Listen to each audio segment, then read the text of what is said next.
What's going on, guys? Welcome back to Peak Performance Engineering. I'm Brandon, and today we're working on our 1965.0 project Mustang. And you guessed it, we're going to be putting on this 12-inch rotor and 6-piston caliper setup from Wilwood that I just picked up. So, funny story, I actually tried to purchase this kit through TH Motorsports, and they were the cheapest ones that I could actually find for this particular brake kit. And I think it was about $1,100 or almost $1,200 with tax.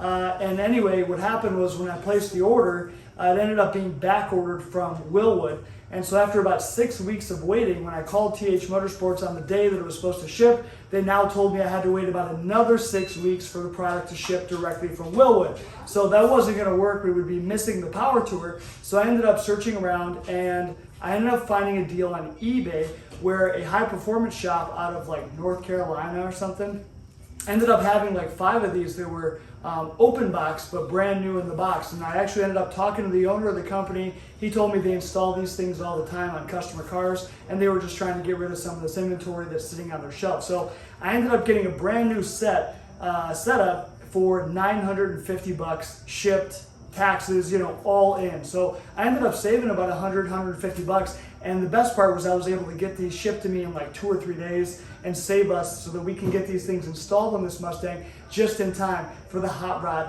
Power Tour. Now, since these brakes here are pretty critical to stopping and not dying, I am going to bust out something that probably hasn't seen the light of day in a long time. And don't laugh, listen, I know it's from Harbor Freight and it probably costs like $10, but whatever. I am going to use a torque wrench and Loctite per the Wilwood instructions, which this didn't come with instructions, so I just went onto the Wilwood website and I was able to pretty quickly find the instructions, and I got those printing right now. So there's also a bunch of other kind of how-to YouTube videos for this particular application. So I kind of watched those too. So I think today all I'm going to do is just kind of try to see if I can get this all assembled, get the studs in there, all that good stuff, and then probably later this weekend, like maybe Sunday, we can start to actually blow this off, because my jack stands right now are still under this stupid lawnmower, which, I could lower it down and I guess use them, but I don't really want to do all that extra work if I don't have to. So I think today we'll just knock this out, and then maybe Sunday we'll see if we can get started on blasting all this apart. All right, so with this kit, basically what you got to do is kind of put in these studs. These are actual your wheel studs. So you're going to actually put these in, and there's 2 different bolt patterns. It's either 5 by 4.5 or 5 by 4 3/4. So for us, I believe it's just 5 by 4.5. So I'm going to go ahead and basically drive these things in. I think we got to put some Loctite on there. I'm going to check the instructions.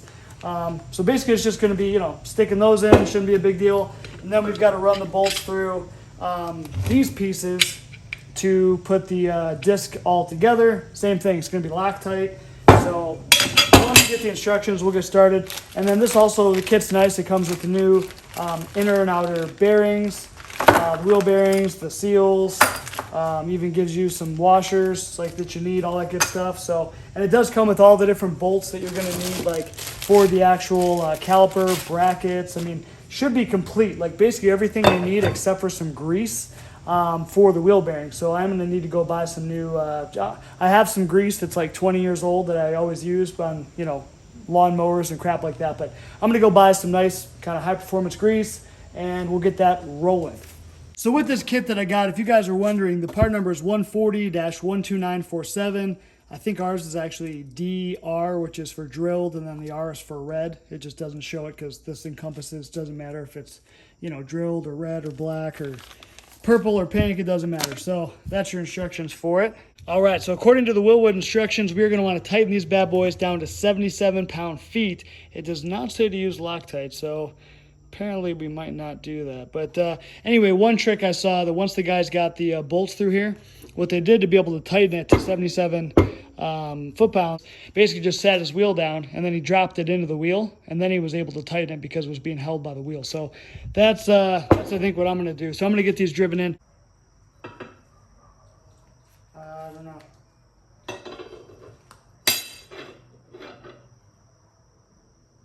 All right, so after looking at some of these directions, we figured out, the right orientation for this plate and this thing, and we got these things.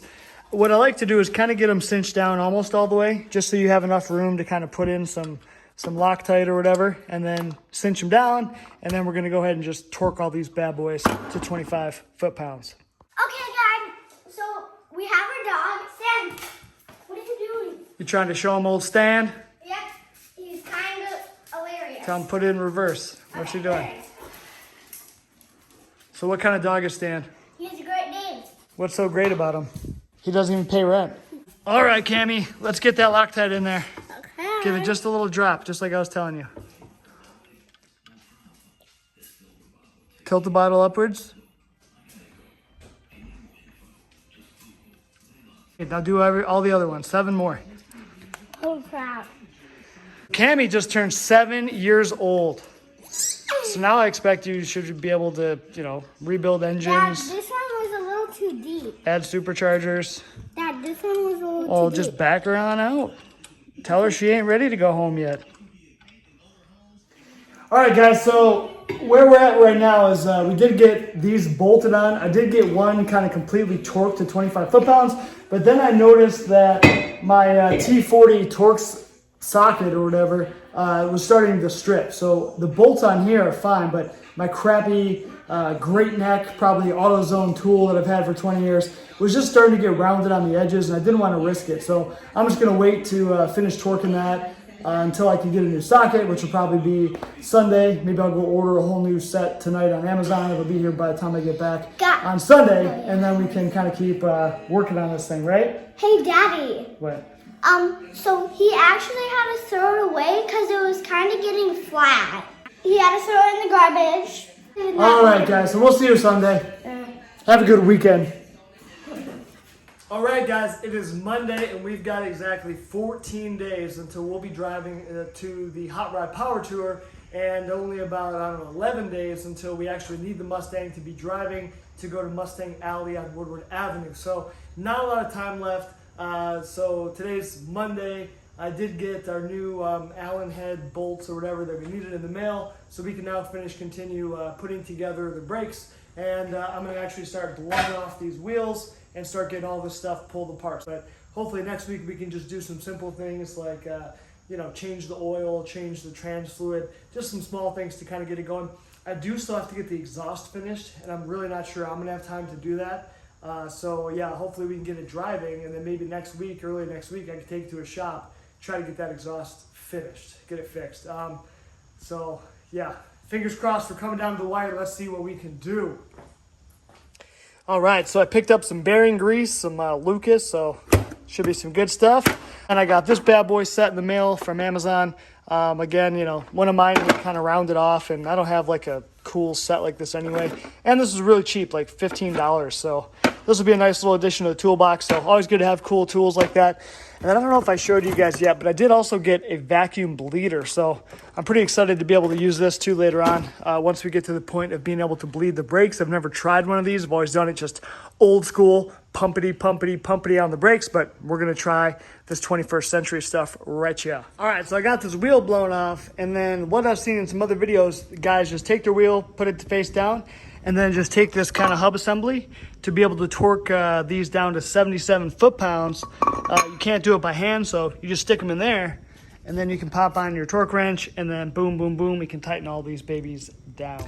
I'll tell you what, fellas, if you ain't at the gym working out 5-6 days a week, that's some tough stuff to get those babies to 77 foot-pounds.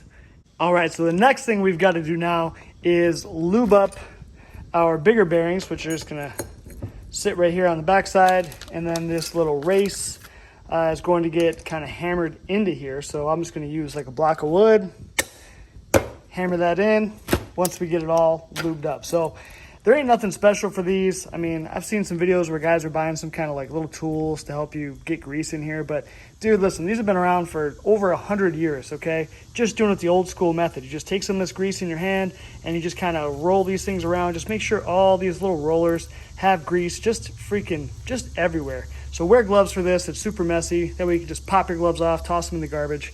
But this is not rocket science. Do get yourself some new grease. I ended up buying this on Amazon. It was like $8 or $9 for this, you know, high temp, heavy duty grease. We'll pop that all in. We'll get this all done. Once this part's in, then next we can take this whole rotor and then bolt this on. And then this assembly will be ready to just slide onto the car once we get this all torn apart. All right, so the way they taught me in shop class was you took some stuff like this, and then you just kind of like go like this and just kind of rotate her all around.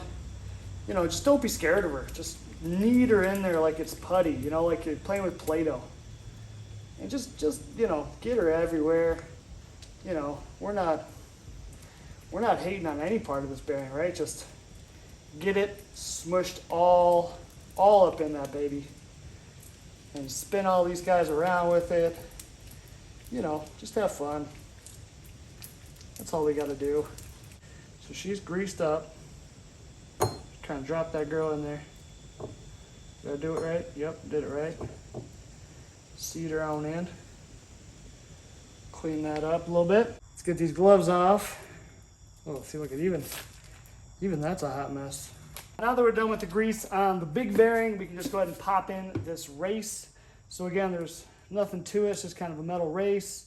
And just take something large to kind of get it flat, because you want it to kind of go in all at the same time. I figure for this job, nothing less than the BFH will work. Not sure why my table's not very even here, but that's better.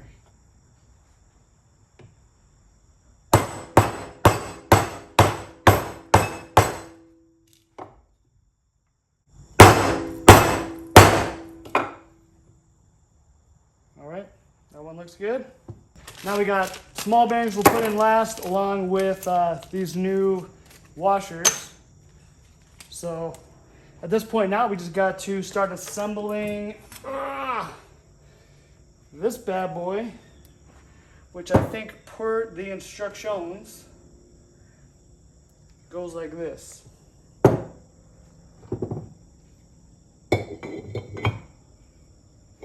So these will be torquing down to 45 foot-pounds, and we do use Loctite on these threads. So far they've told us to use Loctite on everything except for the wheel studs. So everything else does get Loctite. I run these babies down, a little dab of Loctite.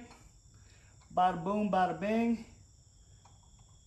Less is more, right? Maybe? You don't know until it comes apart. All right, so this is where your wheel is going to come in handy once again, just to be able to stick these in there, have the wheel kind of hold this all in place for us, and then we can come in and give her the 45 foot-pounds that she's asking for. I mean, for real, guys, can you look at this and just, it's just beautiful. I mean, you're not a car guy if you don't look at this and you just think, wow. I mean, come on. I mean, I bought cars that cost half as much as these brakes did, and I drove them home. It's amazing, but pretty excited. Hopefully they perform as good as they look. All right, let's get on with it. All right, now here's the part we're dreading. Now, apparently, the guy that I got the car from told me he just serviced the brakes, and they do look pretty good. Bearings seem good, so hopefully he's not joking me. I do got to take off these couple bolts here to be able to get this shock out. I guess, oh, right there and somewhere on the other side. Yeah, okay. Anyway, that'll come out easy, but I'm just worried now. Hopefully all this comes out easy. So let's get started on that, baby. Too much. You just gotta pop off this dust cap or grease cap. I feel you wanted to come. She's all packed full of grease, so that's good. Then we just gotta get off this cotter pin. This castle nut will unscrew. There's gonna be a larger nut that we'll get off with just like an adjustable wrench. And once that's off, this outer cover will slide off. And then there's 4 bolts holding on the backing plate that we'll need to unbolt, and then the whole assembly should come out, fingers crossed. So we'll see on that. All right, castle nut, success. Oh, look at that, and the other nut. I mean, there was almost no torque on that bad boy. So the castle nut, the cotter pin, and this big ass nut, we are gonna reuse these bad boys, so don't lose these. Now, of course, you can get a new cotter pin if you got one. And that's great, this is coming off. So this nut, yep, there we go. Now this one, we've got a new washer, and then of course we're gonna have new bearings, so we're not gonna need all that.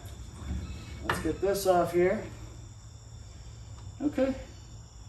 Yeah, looks like it's all in pretty decent shape actually. Let's get this all cleaned up too. What do they say? Cleanliness is godliness, right? Oh yeah, let's just clean her up. Clean her on up. It's always good to keep your shaft clean. So just catching you guys back up. So one thing I did before I started was I went through and I kind of sprayed everything with some penetrating oil just to kind of make sure. I started out doing the brake line. Surprisingly, that did come apart, and then I kind of just let it all drain. Because again, what I'm going to do on this is I'm just going to run new brake lines from this new proportioning valve to brand new lines right down. We'll have to bleed the master cylinder again. That'll be a nice pain in the butt. But then getting around to these 4 bolts, which this is the other side of the bolt, right? And then the nuts are on the back side. They're a 9/16, not too hard to get to, not too big of a deal.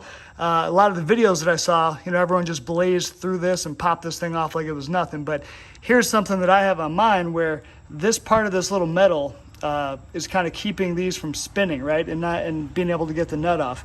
Now in mine, for some reason, it looks like this has been damaged at some point, probably on a previous takeoff or whatever. So this was spinning. I could only get the nut like halfway off. So I had to basically take a big screwdriver and a hammer and, you know, kind of like bend that back in place and wedge the screwdriver in one side. And then while I got it all out. So this is the kind of crap, this is the reality. You know, when you watch a lot of these YouTube install videos and everything's all smooth and there's camera magic, you know, that's BS, right? Really what should have taken 5 minutes probably took me 30 minutes of, you know, messing around with this thing, getting it to all work. But the good part is, at least on mine, it's not frozen to the hub. So now that I got those off, I can literally just probably slide this whole thing off right now.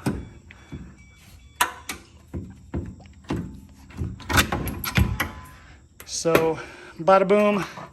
Bada bing. Looks like, I don't know, something was messed up. This is for like the star adjuster. I don't know. I don't know anything about disc brakes.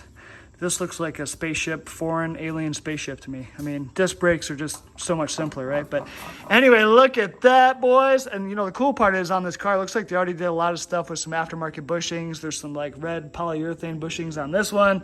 And everything else seems good and tight, like ball joints are good, the tie rod. So now I've just got to get these 2 bolts out and I can get out this shock from the top here, pop in the new, KYB one. And then next we're gonna kind of clean this mating surface, and then we have to bolt on the caliper bracket, and then our whole assembly can go on of the new rotor. Then there's a whole bunch more crap involved where we've got to actually put in some washers for the calipers and kind of check the fitment. We might have to take some washers out or not to get the right fitment, but yeah, going pretty good. So, and then we'll get the calipers on, kind of get the lines in place to get plumbed. And then we'll see how far we get today. Maybe if I get the other side done, then all we got to do tomorrow is come back, start running the actual lines. And then I do have new stainless steel braided lines that came from Wilwood as well. So pretty sweet setup so far. I mean, so far pretty smooth for, you know, being like a 60-year-old car, right? Wouldn't you say? Huh? You're not even paying attention? Jeez! It's hard to get good help these days. All right. Now that we just took a little wire brush deal, cleaned this baby off pretty good, got most of that 60 years of rust off there. So now we can go ahead and bolt on the caliper bracket. So if you've got a 3-bolt or a 4-bolt knuckle here or whatever, spindle, it'll work, but there's actually 2 different bolt kits. The 4-bolt I think is more common. I think the 3-bolt might be for like if you originally had like a 4-lug, but we already have a 5-lug. Our car is a 6-cylinder car, but someone along the way has converted this to 5-lug already for us, so thank you for that, whoever you are. And so now we're just gonna have 4 bolts. It looks like there's actually 2 different bolt kits. So I think this kit we won't use because this is a bolt kit if you already have a disc for 68 to 73. We do not. And then here's your kit. Basically, it looks like the difference is the ones with drums must have a thicker part of the knuckle here, right in this spot, where they've got to just have a longer bolt. So that's kind of the only big difference is longer bolt, and then you got the 3 shorter bolts there. Loctite them, and then we got to figure out what to torque these bad boys to. But yeah, it's nice to give you all new hardware and all that good stuff, and hopefully they're standard too and not metric. Freaking hate when it's metric and standard all mixed together. It just sucks. All right, so the directions for these caliper brackets say 30 foot-pounds, boys. 30 foot-pounds. Also, real quick, just to clarify, for the 4-bolt caliper bracket, you do not use Loctite. It looks like they only use it for the 3-bolt where they torque it to 40 foot-pounds and use some Loctite. But on the 4-bolt setup, just 30 foot-pounds, no Loctite. All right, we got the caliper bracket on, torqued down to 30 foot-pounds. So I think now, before I go any further, we are going to try and get out the couple bolts here for the shock, and let's get that completed. All right, so that's all she wrote for this shock. It's just real simple. 2 little bolts. And you pop her on out from the top. Pretty simple stuff here. Oh, let's see. What do we got here with this guy? Made in Mexico. I mean, it doesn't look very old, so looks like just probably some, cheap, real cheap stuff. But yeah, they're kind of blown, huh? Goes up, but not very good. Where's these new Hot Performance KYB? Oh, jeez. Oh, dude, I can't even really push that bad boy down. She's definitely firm, so cool. We'll put on the little rubber stuff. We'll drop her in. In she goes, boys. Get in your home, buddy. Get in your home. Oh, here's the interesting part.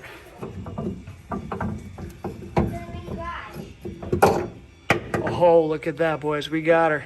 All right, bolt her up and we are done. Now, pro tip, do not drop any bolts like I did down here, because this is like, it just drops right to the bottom of this frame here. And if you drop your bolts or nuts in there, you are screwed unless you got some kind of magical magnetic device to get in there. But I don't think I got that. What is that noise? Hey, charge your thing there, buddy. She's dying. All right, so we got this shockolator all installed, and now I guess it is time to, oh man, get that bad boy bolted on here. But before we do, I'm thinking maybe, just maybe, kind of weigh this along with the caliper versus the drum brake assembly. Let's just see what the difference is with weight. All right, so with the total drum brake assembly here, we've got about 33 pounds or so. Yeah, it's real hard to see there, but yeah, about 33 pounds for this bad boy. So let's check it out against our disc brake. All right, so with the disc brake on here, caliper and everything, we are just shy of 20 pounds. I would say it's more like 18 pounds. So that is a pretty significant savings. We're talking, what, 13, 14 pounds each side. So about 28 pounds off the front end of the car. So pretty, that's not bad at all. All right, so we got this this outer bearing all greased up, and then we put on this washer.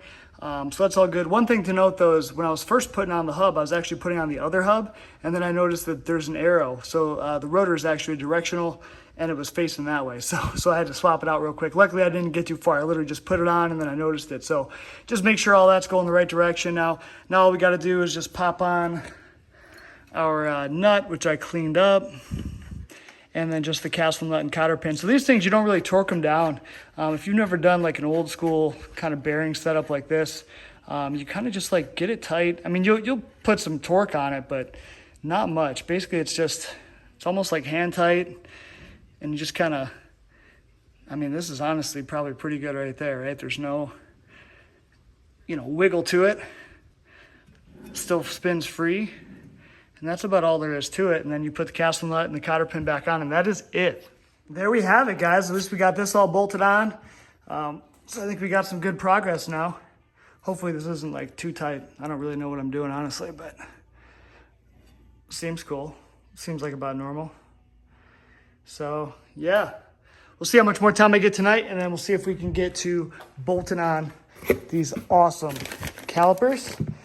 And man, if we get that done, that'd be cool. And then we'll see the other side. I'm not going to film it, obviously, so I'll be able to just rip that through a lot quicker. But it is looking awesome so far. So me and Cammie, we couldn't resist. We came out here and just took the Wilwood caliper. I wanted to get it bolted on. So the instructions tell you to take 2 shims.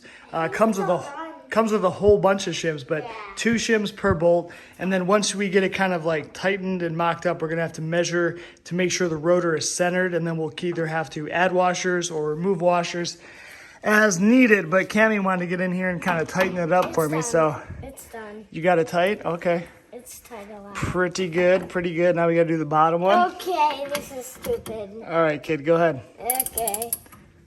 It's hard work. It's easy now that you're doing all the new stuff, right? Hard part was taking off all this old crap. When are we going to get those done, see? Oh, good point. So tomorrow, I actually found a deal again on Facebook. So as you guys know, we got the new, bench seat in the front, but we still got these old crappy gray seats. And I found a deal on Facebook to get new seats with a black cover. They're already covered, all that good stuff. $80. Okay, Dad. So I gotta go pick those up tomorrow. All right, kid. Let's move on to the next step, which will probably be tomorrow morning. Some other things I noticed is the automatic transmission for the first time is starting to have some puddles underneath it. It looks like it's just leaking from the pan gasket, which that's fine. I'll just get a new pan gasket seal. We'll get a new transmission filter anyway, so it's probably a good idea to do it just before we go on this long tour. And then also we need to change the oil. Lots of stuff. What else? Get that seat swapped out. And guys, Finish the exhaust yeah. and the seatbelt. And then what else? What are you going to say? So it's been storming and raining a lot. Like literally it started to rain, and then boom, it just stopped, and then it rained, and then it stopped. I know. And now it's just not pouring at all. Well, it's nice out right now. I know this freaking summer has just been insane with so much rain, right? Our basement, like, it literally flooded. We had some 2 flooding times. action in the basement. We had a flooding action with Papa and All kinds of fun now stuff. today. So that's bad. All right, well, we're going to catch you guys on the flip side tomorrow. All right, guys, so it's the next morning, and now we are just going, like I said, going to be shimming up this caliper in relation to the rotor just to make sure the rotor is kind of in the middle. So I'm just using one of these kind of cheap dial calipers that I actually just picked up off Amazon pretty recently, but this is kind of all you need. So just a manual, kind of old school. So basically for me, I don't know, this one was like 50 thousandths, or no, actually, if I push it out, we're about 70 thousandths. I think this side we're around 40 thousandths. The front portion for us has more room, not by much. So I think I'm just gonna add one more shim, and you have to, if you add one here, you have to add it to the bottom. You can't just add one or the other. So one more shim, space it back just a little bit, and I think it'll be just about perfectly in the middle. Then we can actually slide the pads in. We'll have to remove these little pins, which just take there's a little clip in there. Just get it with some pliers, pull this out, drop the pads in. Then we can kind of put this on for the last time and actually torque the bolts down. And then, I also have to put a fitting back here. And then this side is done. Then we can move on to the other side. I did notice that one of my bolts is missing. Actually, 2 bolts. These are my fender bolts. So I was kind of wondering when I'm driving, I see this fender just flying all around. So I need to get a couple bolts and shoot those in there. Otherwise, that's going to be really annoying driving on the power tour. So we'll get that done too, and then we can move on to the other side. And then if I get that done today, that would be awesome. And then really then from there, it's just going to be the brake lines, which I can start to probably, actually tackle and kind of cut, plumb all in tomorrow. And that'd be Wednesday, and then maybe Thursday if we can get it bled. That would be an awesome week. And then all we got to do early next week is just start doing just some more maintenance stuff, like change the oil, change that transpan gasket that's leaking. I do need to get that exhaust fixed, so either I can try to do that myself if I have time, or maybe I can drop it somewhere. So we'll see. So far, so good. As long as the other side doesn't have any big hiccups, hopefully this will go pretty easily. All right, so getting to installing this back fitting, it doesn't come with the actual brake kind of kit. You do have to buy the extra stainless steel braided brake lines, and then it looks like I can see it's already in here, so we'll put some Teflon tape. It looks like I watched some other videos. That's what the other guys are doing, and get that thing kind of put in there. Try to get it hopefully angled so it's kind of angled up towards where it needs to go. And yeah, should be good to go. So the other side of the brake lines, I've still got to make them, so we're not going to get all that done today, but at least we can get a little head start on it all. And here is the part number for this setup in case anyone's interested, 220-12168 for your early Mustang. All right, so we got our little line all installed. Hopefully it's like tight enough, I don't know, but we'll see. That's cool. Now we just got to throw in our pads. So these guys just go in from the bottom. These kind of brakes make it so simple. So these just slide up there. We got to get these pins out. So like I was telling you guys, it's literally just these little clips. So I just got to get some needle nose, pop those out, put the pads in, and then we can take this whole loaded caliper, sticker back on, 40 foot-pounds with some red Loctite, and that'll be done. All right, so for real, the hardest part of this whole install is just getting this stupid caliper on and being able to shove in those two little shims without having everything fall apart. It's freaking terrible. So if you guys are doing this, what I found to be the most success was just get your first bolt, just put in no washers because you can't. At least that kind of holds the caliper in place. And then I was able to kind of come down and sneak in the bottom washers and get this bolt started. Now we just got to come back here, loosen it up, and kind of shove those two washers back in here. So it's fun. It helped that I got a light, so that was nice. All right, boys, there we have it. She's all torqued down to 40 foot-pounds. We still got nice rollage. Man, she is just looking beautiful. And look at the rest of this car. It looks pretty good. I don't know. Not sure quite what's going on there, but frame behind it looks all right, so I don't know. Anyway, let's see if we can get some bolts to sneak in there. And we're done with this side for now. Might have to put the wheel on. One thing that's kind of interesting about these early Mustangs is there's not really any good jacking points for the front of the car. So at least on my car, they've got like fuel lines running kind of right where I need my jack to go. So I kind of have to like jack right here next to this thing and then slide this in, but I don't have room for both because they hit. So kind of sucks. I actually tried when I first got this Mustang, put my jack around there. As you can see, that was not a good idea. That's not that strong a metal. So definitely we need some chassis reinforcement action happening, man, over the winter time, because I really like to, you know, boost the power of this thing. It's going to be stopping good, and we need that chassis to be in good shape too. You know what I'm saying? Peak performance. All right, just got back from the little parts store. Got us some new 5/16/18 grade 8 hex bolts to replace these stock ones. So I just pulled this from the passenger side. So we'll go ahead and replace these. So at least these two, and then I might even just not even put this kind of bolt, save this bolt for something, but we'll put this one back in just because it's a little bit nicer, less worry about rust. You know, I like to do that as I go on stuff like this, old cars. I mean, just start replacing these old bolts with some new stuff. That way down the road, you ever got to pull this stuff back apart, it just comes apart a lot easier. Especially, you know, I mean, they're not cheap. These are about $1 a piece, but still for $3-4, I mean, come on, you can't beat that that kind of margin of safety, right? Would you just have a look at how good these brakes look with our Mustang? So obviously it's still in the air, but man, it looks so awesome compared to, you know, just all blacked out because you can't see the drum or whatever. But yeah, these are going to be cool. I did get those bolts put in, so now the fender's all good to go. No more hokey pokey on that. So yeah.